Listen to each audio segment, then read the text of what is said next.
Batizado de Drex pelo Banco Central, o Real Digital foi apresentado nesta semana como um passo a mais na família do Pix.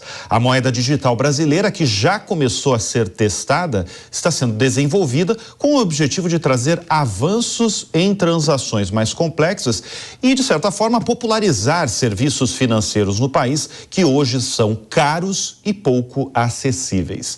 E para a gente entender como esta nova função vai funcionar, nós conversamos agora com o economista-chefe da análise econômica, o André Galhardo. André, seja bem-vindo ao Fast News. Quer dizer que investir no Brasil a partir de agora vai ser mais fácil? Boa tarde para você. Oi, Bruno, boa tarde a todos que nos assistem. É um prazer falar com você sempre.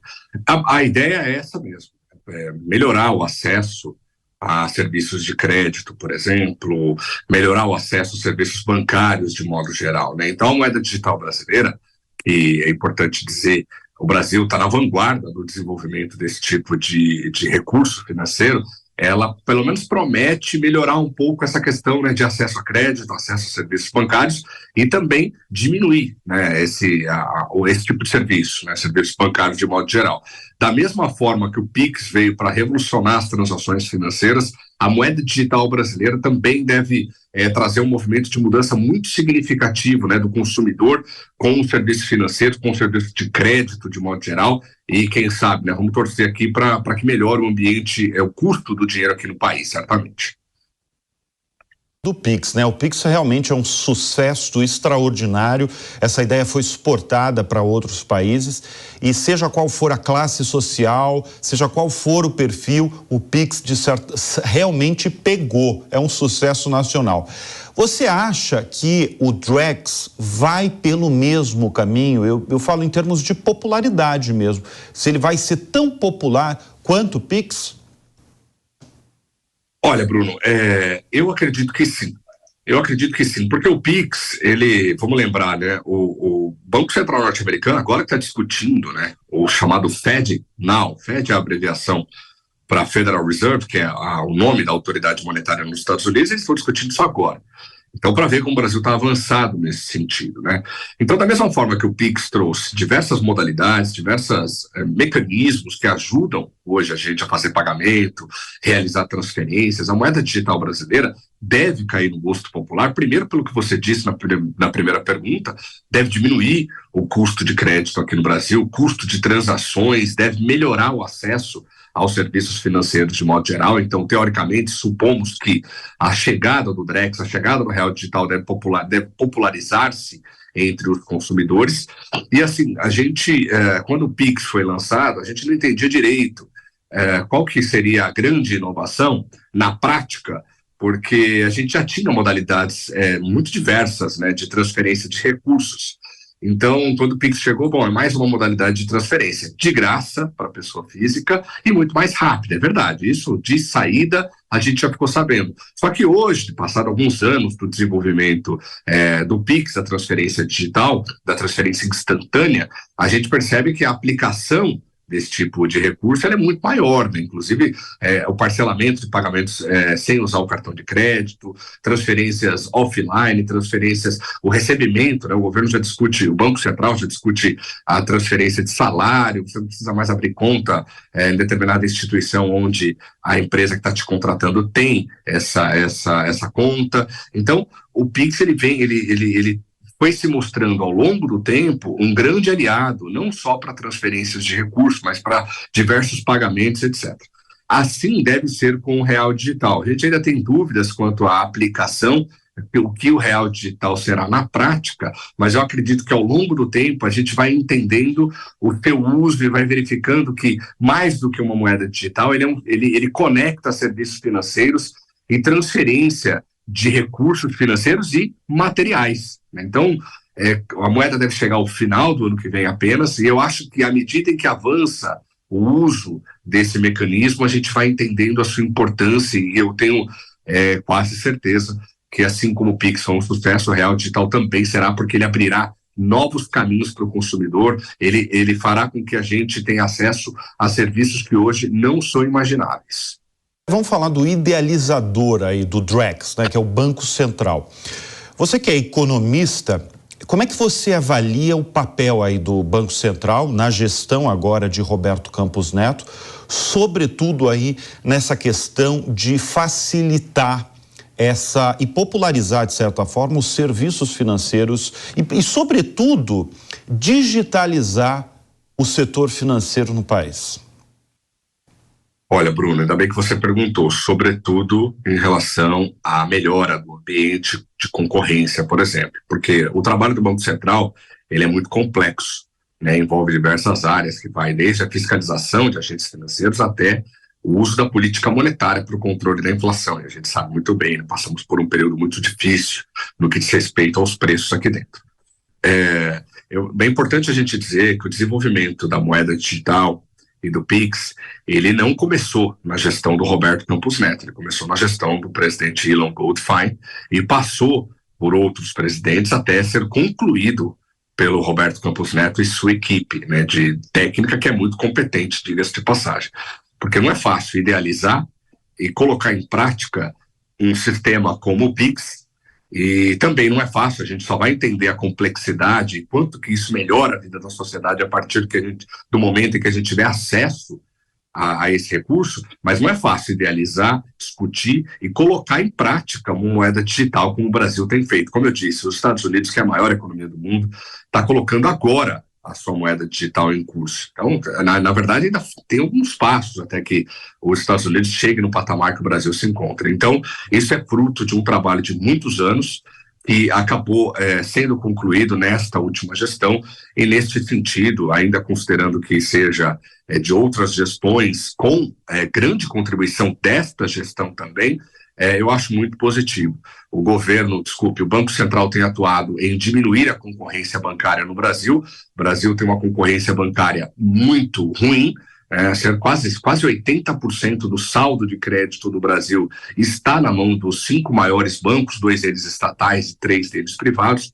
Então, uma concorrência muito grande que torna o custo do crédito muito caro e acaba diminuindo, né, o volume de consumo no Brasil, acaba penalizando as pessoas que têm um rendimento mais baixo. Então, eu acho que neste sentido, a agenda BC, né, o Open Finance e todos os esforços que têm sido feitos há algum tempo e foram mantidos e até aperfeiçoados por essa gestão são muito boas e prometem entregar um ambiente mais seguro, um ambiente menos custoso, um ambiente em que a gente de fato coloque a população brasileira em contato com os serviços financeiros. Porque, Bruno, é mais do que colocar a gente dentro de um banco, você bancarizar uma população, neste caso no Brasil, diminuir a perda de poder aquisitivo da renda, é você permitir que as pessoas guardem dinheiro em lugares onde a inflação diminui, né, o seu poder de corrosão,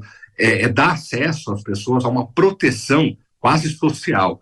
Então, nesse sentido, a chegada de diversos bancos digitais, as chamadas fintechs, eu acho que contribuem bastante para a gente melhorar o ambiente bancário aqui no Brasil, e com o tempo, claro, isso é uma construção de longo prazo, os efeitos também serão sentidos apenas no longo prazo, mas eu vejo como muito positiva. Do ponto de vista da condução da política monetária, acho que o Banco Central demorou para fazer a diminuição da taxa de juros, e acredito ainda que a inflação dessa semana tenha se mostrado um pouquinho acima do que o mercado espera. Acredito que a inflação esteja mirando para um cenário mais benigno e vem cortes de juros mais altos a partir do último trimestre deste ano. Agora, André, a gente está falando de uma moeda digital. Você acha que a gente está diante aí do fim definitivo, talvez, da moeda em papel, do dinheiro em cédula? Olha, Bruno, a gente...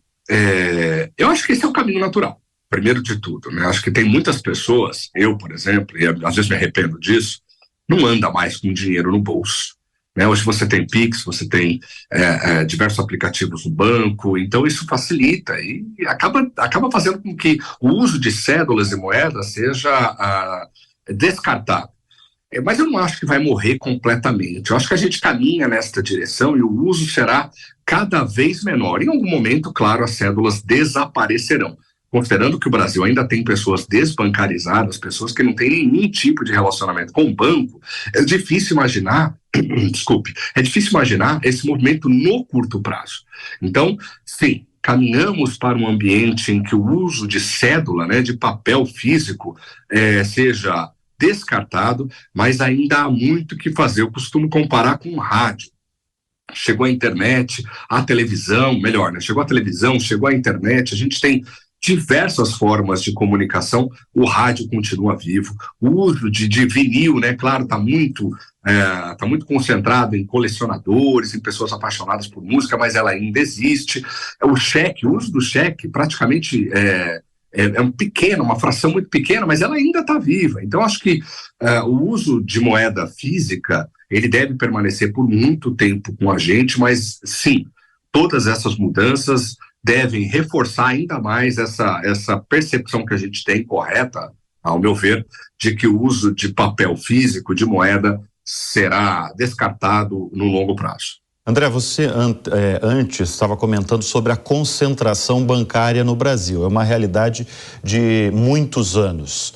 Está tudo concentrado ali em 5 bancos, sobretudo na oferta de crédito.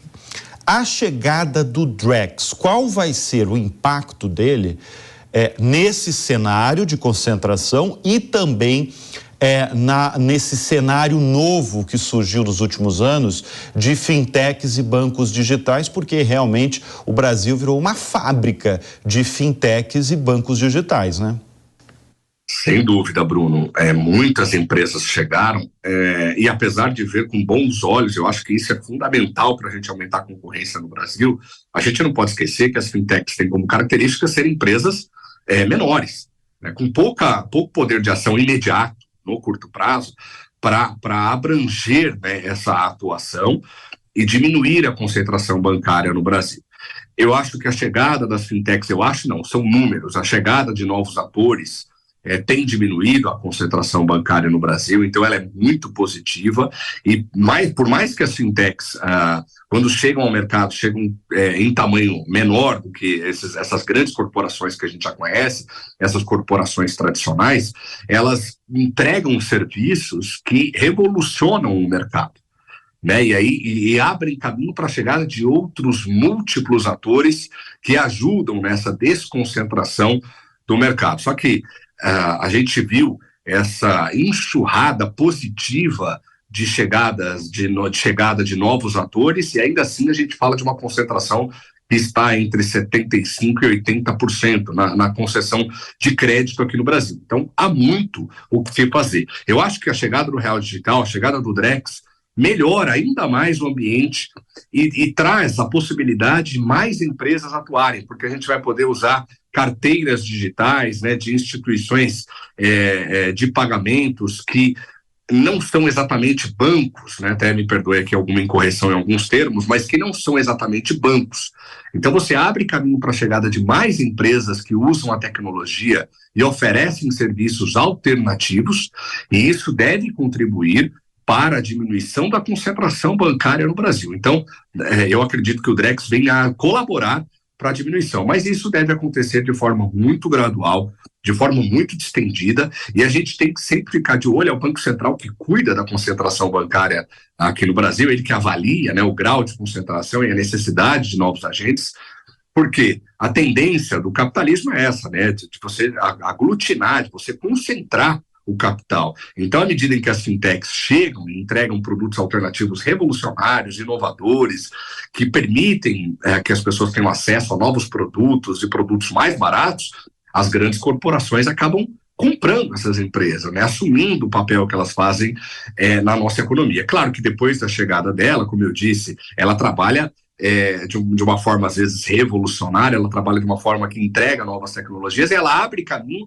para que outras empresas de menor porte entrem e deem acesso às pessoas que hoje são consideradas desbancarizadas, ou que não tenham acesso a alguns tipos de produtos financeiros importantes que vão desde a capacidade de investimento até a proteção contra efeitos inflacionários. Então, resumindo, né, num único aspecto, a gente ainda tem riscos, né, de grandes corporações assumirem essas pequenas empresas que entram a todo momento no mercado bancário do Brasil, mas eu vejo com bons olhos. Eu acho que a chegada do Real Digital deve colaborar para um movimento que já começou, é tímido, mas ele já está em curso de desconcentração bancária, e a gente precisa atuar sobre este, que é um grave problema na economia brasileira, Bruno.